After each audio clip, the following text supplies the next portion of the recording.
RASHAD.com. Good energy, good people. Hey! Good energy and good people. Good energy and good people. Good energy and good people. Well, this is Arthur and I'm Rashad. Hey! I can't rap, but I love God. Hey!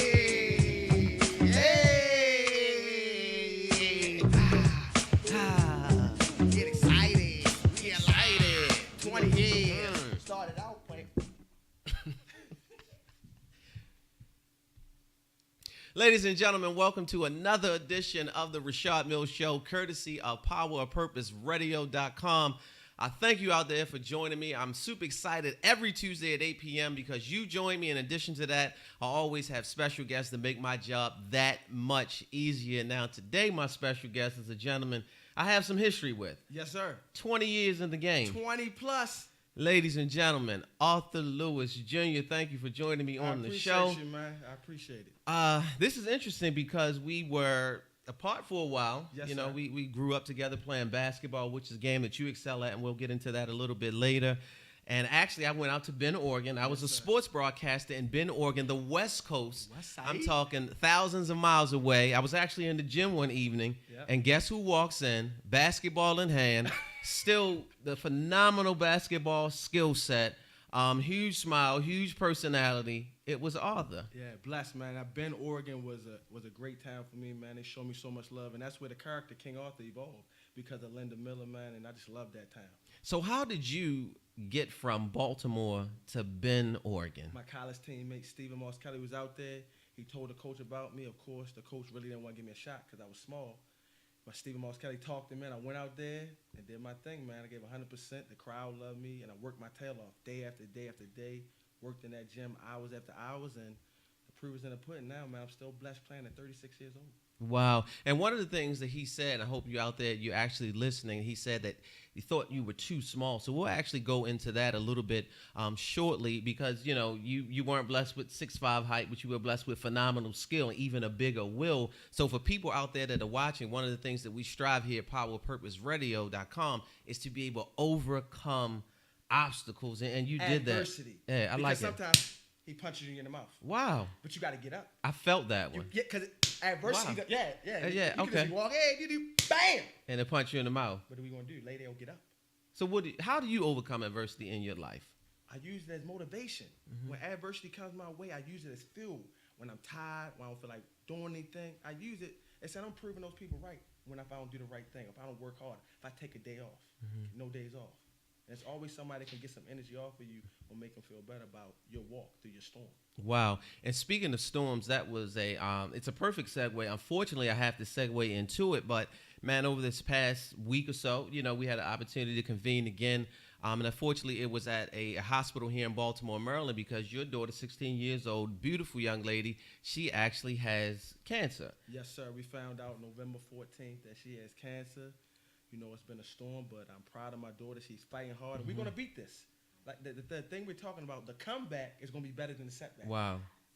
She's going to be like on steroids mentally when she defeats this cancer. Mm-hmm. And other people are going to watch her. You're going to stop complaining. You're going to stop having a pity party and just control what you can control. How difficult was that for you to watch your daughter go through this? How difficult was that as a father? When I found out, Rashad, my mother called me. I was at my game, Mm-hmm. getting ready to unload the trailer. My mom said, "You got a minute?" I said, "Yeah." She said, "The doctors came in and said your daughter has cancer." So I took a walk, got myself together, and then my daughter's mother called me crying. My wife called me crying. So then I had to pick them up. But I know at the end of the day, I have to stick to my principles. Principles over emotion. My principles is God will always take care of us if we do the right thing. Can't get attached emotionally because I'm in the fire.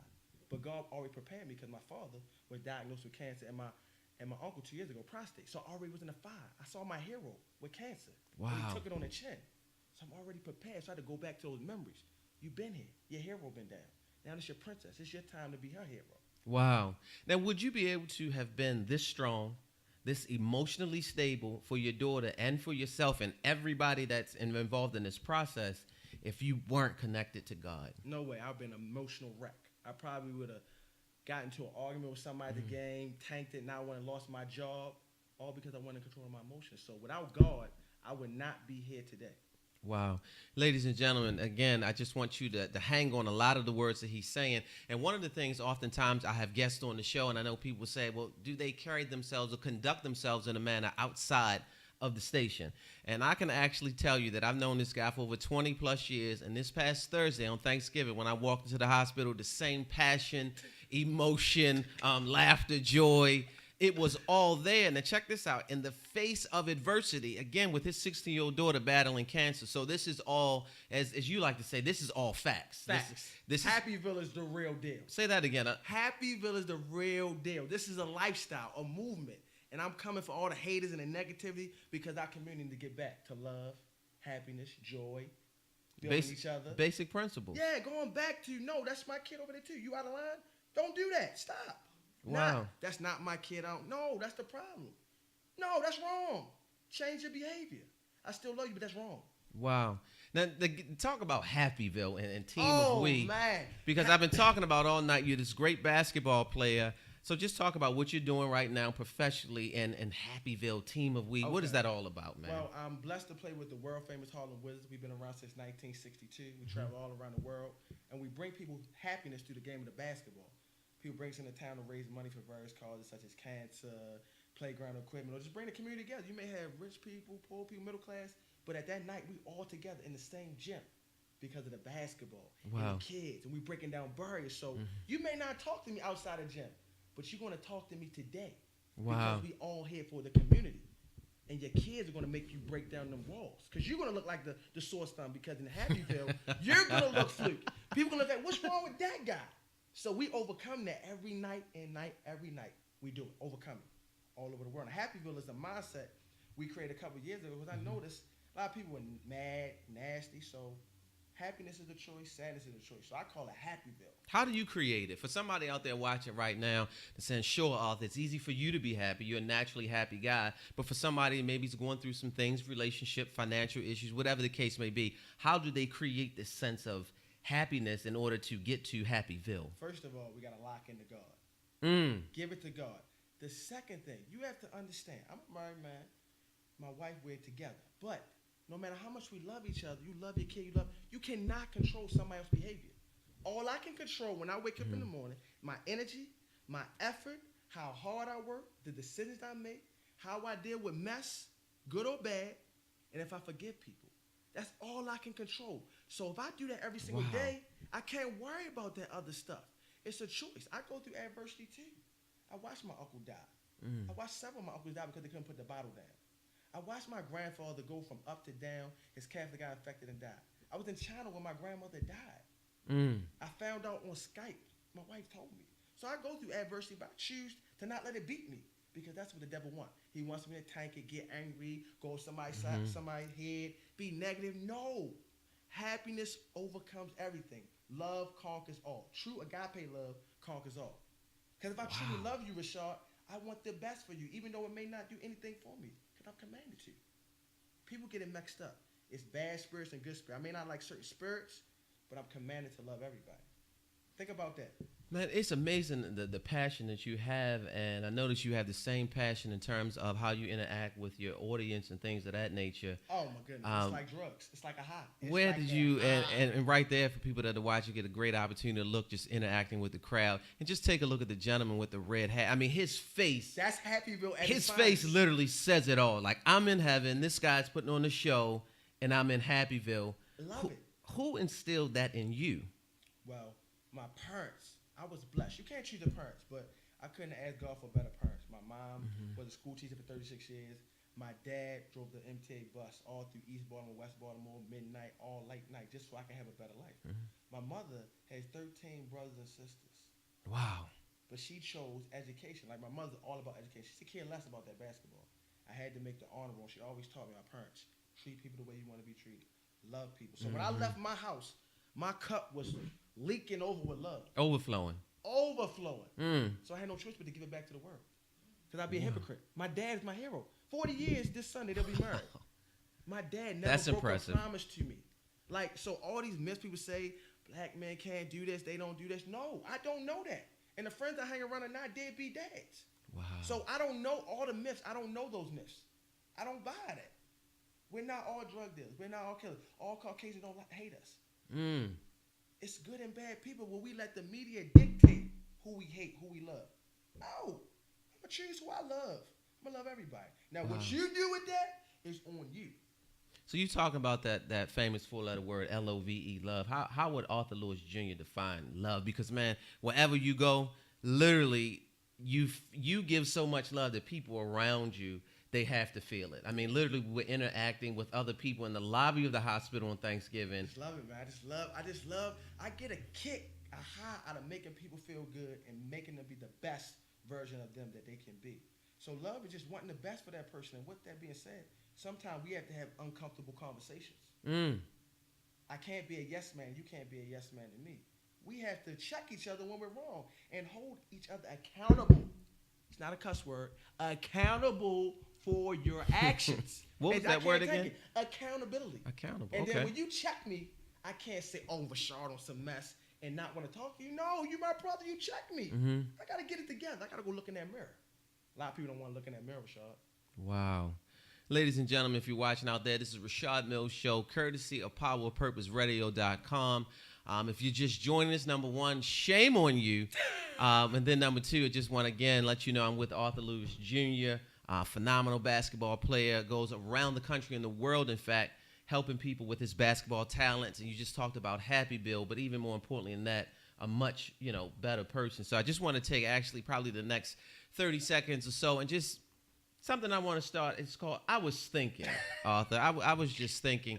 Editorial piece. So, again, if you're just tuning in, Arthur Lewis Jr., this past week, I spent some time with him while he was at the hospital with his 16-year-old daughter, and she was battling cancer. So for the next 30 seconds or so, I just want to talk to you guys about the importance of life. So many times we wake up and we take life itself for gratitude. We're not grateful for life itself, the ability to wake up, to be in good spirits, a sound mind, to have family members, to have friends, just to have basic things that we take for granted so many times. And as you and I discussed at the hospital, one of the biggest things that people take for granted is health. If you can actually watch this right now, if you can get up to get to your computer, you don't need assistance, that in itself is a blessing. So, guys, I just want you to be very mindful and very grateful of every opportunity that you have to be healthy, every day of your life. So I just had to get that out there because I think it was appropriate and the space that we're talking about now. So you are a gentleman. You do a lot of traveling. Just tell me about your traveling schedule, man. You're literally all over the country playing basketball. That's grueling, man. We go from September to the end of May, early June, city to city, town to town, all over, night after night. But the thing about our job, you have to be a selfless human being because every night they're expecting the best show. They don't care what happened to your family. It's not personal, but this is showbiz. So Absolutely. we have to give the best version that we have, all of us, and care more about other people's happiness than ourselves. Because in turn, other people make us happy, but you have to be happy with yourself first in order to receive happiness and love. So that's why we created this thing called Team of We, because every day we're grinding. So we together, 7 of us together, tight quarters every single day. So if one person doesn't want to help, or if he's over here, I'm over there, it's going to be hard. But if we all stick together, say you're having a bad day, I pick you up, Rashad, but I don't hold over your head because one day I might be down, I need you. So Team of We is having a genuine concern for the well-being of others, having agape love, and pushing your man to be the best they can be, holding them accountable. So you just help out, man, and it's contagious because I feel one it. person being selfless, the next person, like the guy over there that's kind of selfish and on his own agenda, things all about him, like, maybe I should try that. And then when you do something for them, knowing they wouldn't do that for you and don't ask anything in return, it's like a beautiful thing. They're looking at you like, why is he doing it? Because I'm commanded to you. I love you, brother. All it is. That's powerful. And again, this is genuinely good, authentic, real energy. This is not just for the show on PowerPurposeRadio.com. This is Arthur Lewis Jr. all day, 24/7, 365. Yeah, some people can't, like even my wife, sometimes when she turned up, I got to tone it down in the house, but I love her like that. Because I may be turned up at 6 a.m. She's not there with me. Okay, so sometimes I have to tone it down, go in my little corner. Sometimes my kids, they not like my oldest. Sometimes she's not there. Like, she's like, Dad, come on. But I got to be who I am. They accept me for who I am. And my parents, I love them to death. They didn't kill my confidence. They didn't kill the spirit. Because some parents kill the spirit because they kill a little hype or a little different. She found ways to control my energy. She didn't crush it. They didn't crush my dreams. Sounds like they enhanced it because, man, you are energy personified.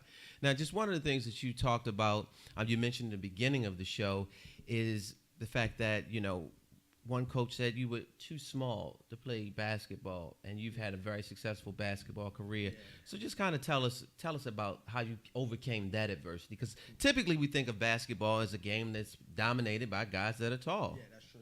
Well, basically, all my life I've been undersized. Like, I'm small in height and small in weight. Most guys that play basketball that are small like me, like the Muggsy Bulls, the Shantae Riders, they're like little pit bulls. Mm-hmm. I was not a little stocky. I was little and little. Like, I weighed 135 So you were Chihuahua. pounds. So you were Chihuahua. I was a Chihuahua that would Okay. bite your ear up if I had to. I was feisty. But I used what God blessed me with. I never thought, like, I wish I was tall or all that. Mm-hmm. And I used that. The naysayers that say I wouldn't play on every level. And I just control what I control. And I was blessed to have good people in my life like a Q Smith, a Keith Veeney, a Lawrence Williams, the mentors at Woodmore, all the guys at Woodmore Elementary let me play with the big boys. They never crushed me. They always gave me motivation. I would just work. So if you show me one thing, I would just work on it, work on it, and control what I control, my effort, and being the best teammate I could be. So tell us how you took that idea of, not even that idea, that misconception throughout your entire basketball career that you were too small, and you actually used it to your advantage, and and you produced something that can actually help kids. Tell us about that. Well, my parents, my mom and dad, they saw the passion because they put the ball in my hand. They put it in my hand. They saw the passion. They just told me, whatever you want to do, I don't care what you want to do. Just make sure you get an education, fall back on it, and chase your dream and give it 100%. So that's all I did. Sometimes they would get me down, but then I would just go back to work. I got to prove them wrong. So when I'm tired, prove them wrong. More push-ups, more running, more running. My coach always told me, I never forget it, in 10th grade, Roland Hole told me, even if somebody's more talented than you, they're bigger than you, if you're in tip-top shape, you'll always be able to compete. So I took that. I can control that. I can be in tip-top shape. And as long as you're not scared, you can always compete. And then I got God. Once I really locked into God, fear no man but God. I can do all things through Christ who strengthens me. Please. It's like, please. It's like I got HGH in my body. Wow. So you actually took that concept and wrote a children's book. Tell us about the book, because we actually have the book here. Well, once again, when I was in school, a guy named Billy Epps and Luke DeLessio White used to tell me, I needed to tell my story. I ain't really paying no attention. Then a guy named Q Smith put a lot of pressure on me to write a book. One day I was sitting in his office and I couldn't think of what to write. And then one guy was like, Drew Smith was like, you should write about what you went through in life, being small. Went home, put the kids in the bed, went in my basement, I wrote the book. And then God just started laying things in front of me. I met a lady that wrote a book about dancing, and she told me, you should self-publish it yourself. She put me on one editor, did that. Then I met a lady at True Smith Camp. She illustrated the book. Then Miss Karen finished the last part of with the copyright and getting the binding. They hooked me up with their graphic designer. So God just started laying it down. Like every obstacle. Steps were ordered. Yeah. As long as I kept looking forward, not looking like getting deterred. Obstacle. Maybe I go this way, this way, this way, this way, this way, this way. I kept pushing, and now I have something that I'm proud of that kids can look at and be inspired. Because it's not about the book. It's about I got out my lane. I did something uncomfortable. And it took me 2 years to do it, which is a long time. Delayed gratification. A lot of people don't like that word. That's another nasty word. You want me to wait? You want me to wait? Wait? So you want me to wait? Wait. No way. I'm not wait. Wait. I'll wait 10 seconds. Other than that, I'm going to have a tantrum. But you got to wait for things. You have to wait. And my parents made me wait. I had to earn things. Even though I was 4, I had to earn everything. And when I didn't do what I was supposed to, it was severe punishment, 1980. Beats and everything taken away from me. Not that little go sit in the corner. No, the punishment was severe where I thought about, I don't want to do that again. I don't want to go through that again. But it was with love, though. They break me down, but build me back up. Man, I know he always had my back. That positive word, L-O-V-E, love. So what is it like now that you actually have this book and you can give this to a potential Arthur Lewis Jr., the next one, and he can read this book and say, wow, Arthur did it, then I can do it. What is that like for you in terms of a sense of happiness? It's no better feeling because I remember them times. You always have self-doubt sometimes. But if you don't have the right concepts to knock it out, you struggle, you succumb to the world. Because the world tells you so much negativity. You can't do it. You right. Things like that never happen to people like that. But this, I tell them, it's a true story. Sometimes they don't believe that it's me at first. When we tell them at the game, he's a proud author. They think it's a joke. They think it's part of the show. And then when they see that's a book, sometimes their eyes light up. And I have collected book reports about it. Wow. So it's good, man, just to motivate kids to go after your dream. Wow. And then, you know, I'm blessed, man, with a good support system. My wife is my ride or die. Like, it's not easy with your husband being gone away, but she supports me and she holds my house down. Yeah. You know, Critical element to your success, a strong support system, absolutely. My parents, Kayla's mom, everybody that's in the circle with Arthur Lewis, and my brothers and sisters I can call when I'm away to help me out.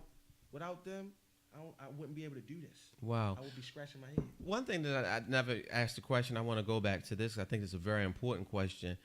Why basketball? What was it about being on that court, being free, that gave you so much peace? Because, ladies and gentlemen, I know, again, from personal experience, I'm talking 20 years plus, that Arthur has been attached to a basketball. So what is it about basketball? Why wasn't it football or baseball? And I know you said the parents put the basketball in your hand. They put every ball in my hand. So why basketball? I don't know, Rashad. When they put that ball in my hand, I remember when they brought it home. They brought me a ball and a hoop and they put it in my backyard. I remember sneaking in the closet where the ball was, taking the plastic off and playing with it. Going to the basement. I done broke so much things in my mom's house. So when they first brought me to court, they put it outside and it was in grass. Mm-hmm. So I played so much to turn to dirt. I just love the fact that me and my ball could go anywhere. I didn't need anybody. And I could just play for hours at a time. Pretend I'm playing against different people, acting like I'm people, and just working on my craft. And then when I started playing in front of people and I saw the joy people got from my energy, it was like I wanted more. I needed more. Because I love to entertain. I love to make people happy. I love to make people laugh. I love to dance. I love to do all those things. And this job with the Wizard entails all those things in one basket. Wow. Wow. And one of the things that, again, you just mentioned that you love people.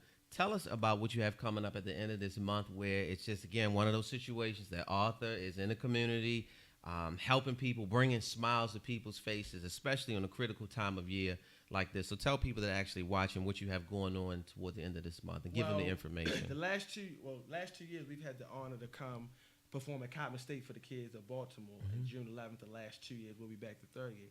So I had to go do promotional visit where I go talk to the kids, interact, give them a motivational message. And I called the principal at Robert W. Coleman and someone said, hey, I'm just calling to check on. She said, you don't realize how you impacted those kids' lives. If you ever in town, stop by. So I went by in September, and I said, you know what, I'm going to make these kids my Team of Week kids. I wrote up a contract of what Team of Week was. I made them sign it. And then I would go back and forth, sending the Week Wednesdays. And then when I came for Thanksgiving, I was in the office with the principals. I said, what are y'all doing? She said, we're looking at the Christmas list. I looked at their Christmas list, Rashad. And it was sad, man. Some of these kids, all they wanted was a box of crayons and pencils.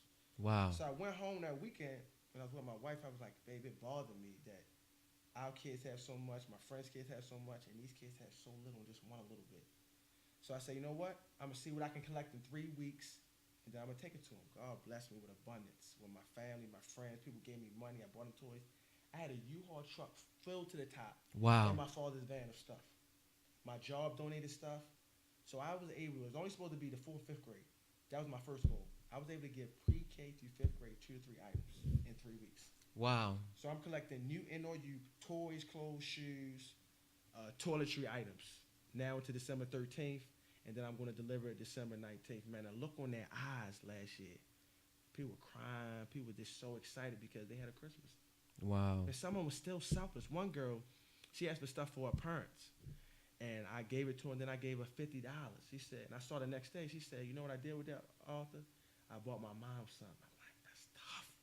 You can't teach that. Wow. You know, man, it speaks volumes about you as a person, that you went into this school with the intent just to help 2 grades. And because of your energy and your passion and your drive and your relationship with God, you read my mind. You actually must be looking at my mental notes. Yeah. Your relationship with God, what it did is it opened up something. And guys, I always talk about once you find your gift and you walk in your gift, man, doors will open that no man can shut. And it's just God, and it speaks volumes about you. I mean, literally volumes about you as a person. So you're working actually on the third. Actually, the third. One of my close friends, Omar Smith, works at William Packard. I did a spring drive for them, Timothy Spring Drive, and then we took some stuff to the homeless people down East Baltimore, down there, right near the post office. Some stuff. So just trying to help out, man. It's only the beginning, man. I'm just scratching the surface. Eventually, I would like to have this in every city. Wow. Team of We, donation drive, Team of We kids, to teach them philosophy, to be a good person and love people. I think the world would be a better place. Man, you continue to read my mental notes and kind of tap into my brain and find out what's my next question. So one of the things you just mentioned that's next for you is you want to take this and actually put it in every city throughout the country. And I know you have big goals, lofty goals. You probably want to take it abroad as well. What other plans are coming up for you, let's say maybe in the next 5 or 10 years? Well, my long-term goal, I would love to just have a center where I just teach kids my life philosophy, mentally, physically, spiritually, emotionally, and just overflow their cup with love the way I was. I believe if I overflow their cup with love, when they go out in the streets, they won't be looking for somebody to give them gratification or to give them a stamp of you're special or you're, you know what I mean? You don't have to look somewhere else. You can stand on your own 2 feet and walk in your own lane and be happy with that. Because that's all it is. You don't have any self-confidence. So you go over here because you're scared to walk over here. When really, if you stand up on your own 2 feet, they'll come with you. Wow. That's powerful. That's powerful. We almost at the end of the show, the Rashad Mills Show, powerpurposeradio.com. But before we go, there's a few orders of business that we must do. Number one, tell people about the book. Somebody's interested. I'm sure somebody is watching as we actually do the show. We're on Facebook Live as well, so I'm sure somebody is interested in seeing how they can obtain a copy of the book. Is the King Too Small to Play Ball? So tell people how they can actually purchase the book. They can purchase the book. They can hit me on my Instagram page, Team of We, or they can hit me on my Facebook page, Arthur Lewis Jr., or they can go to the website, teamofweking.com. And that's how they can get a book out. They can pay for it through the PayPal, and I'll mail it to them. Or if they want to do a large order, they can just DM me, we can contact. But my goal with this is I'm trying to get sponsorships to get these books in the schools all over the country for underprivileged kids, because some kids don't have one book in their house. Wow. So that's my goal, man. And also tell people quickly about what you do every Wednesday, Team of We. Oh, We Wednesday, just like Rashad, remember we did a collabo last Friday, half hour, and Team of We was a great energy. I do a motivational video called We Wednesday, and I just try to give some people some words of encouragement, man, to be better, and that, I love them. So God loves them, I love them, and I just want the best for everybody. I want everybody to get what they want to the best of their abilities, and it's to be the best, be really happy with what you see in the mirror. That's true happiness to me. Genuine happiness. Genuine, like not that swag, I'm swagged up, and when you go home, you're a private failure. Yeah. I want you to be a public success and a private success. Wow, I like that.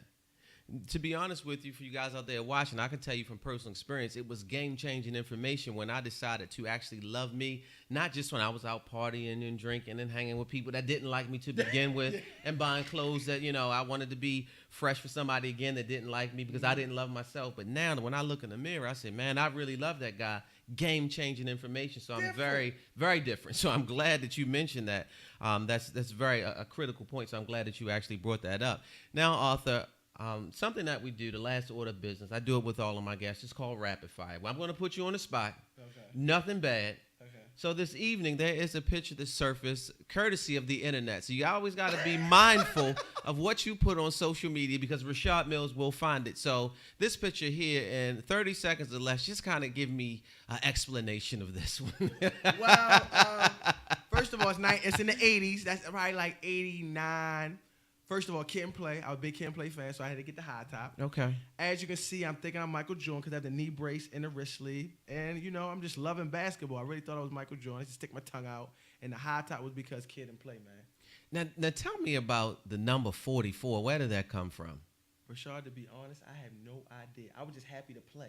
Back then, I didn't have a favorite number. I didn't have a favorite number until I played my 10th grade year in high school, and I picked the number 20 because of Shantae Rogers. Okay. He was 5'4". And then when I went to Ben Oregon, they gave me the 1. I fell in love with the 1. But up until then, I just wanted to play. Okay. Now, did you have on the knee brace? Did you really have some knee issues at that time? Or faking till I make it. Or you just saw the professionals with the brace? I saw Michael Jordan, so I thought I was Michael Jordan. I said, I need a knee brace. I used to wear like Mike. Got to stick I thought I was Mike, but I wasn't really Mike, but you couldn't tell me that. Right, now another question that surfaced from that picture, man. If that jersey was on eBay or Amazon, how much would that go for? A young Arthur Lewis Jr., the Woodlawn 44 jersey, how much could that go for right now? Oh, I have no idea, man. If I had it, throw a number out there. Oh, man, 300 if that. Man. I don't know, man. I'm a humble sir. I don't know, man. I don't think nobody pay that much for it, man. But if I had it, I would do a raffle, man. But I don't think people would had to spend that much money for, man. I'm just about humble, loving servant, man. And Absolutely, you are. I can attest to that. I'm just so thankful, man. I'm just blessed, man. Like my life, man. I'm blessed. Even though I had these storms, I'm so blessed to be here to wake up every day and love my life, and I live a dream every day. I'm Wow. 36 shows, still living the dream through all this adversity, all the ups and downs. I'm just blessed, man. All I can say. And I'm just trying my best to give it back to the world. I'm hoping that God is happy with me, the people in my life are happy with me. And like I said in last week's episode, if I did wrong to anybody or rub wrong anybody, I apologize and I love you. And I just want everybody to come together and put your petty differences aside, man, because life is short and things can change in the blink of an eye. Wow, and I think that's a perfect way to end. Life is short. Things can change in the blinking of an eye. Ladies and gentlemen, this has been another edition of the Rashad Mills Show, PowerPurposeRadio.com. And we got that ball for you, baby. Amazing guest, Arthur Lewis Jr. Now, my basketball skills, I think I still got it. I don't want to try to spin it because I might break the. Can you spin it? Yeah, let me see if I get a good. And that's a perfect way for us to go out. That's talent. That's talent. Shimmy, shimmy, now, as we go out, I will say that in the game of one-on-one, I beat him probably 5 or 6 more times than he beat me. Yeah, I believe that, man. One-on-one is like. No, I'm actually making that up. I can't. I believe that one-on-one is the real deal. He's way too talented. But Arthur, thank you for joining us, man. Your energy, your positivity, your love, your appreciation for life.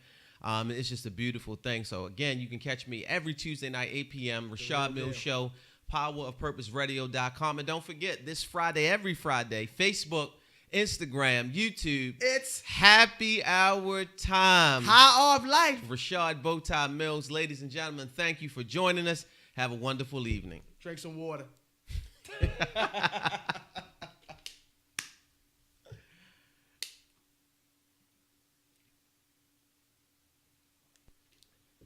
Wow. That was good. Hey, that was good. Still on Facebook Live. Oh. Hey. Surround yourself with good Energy.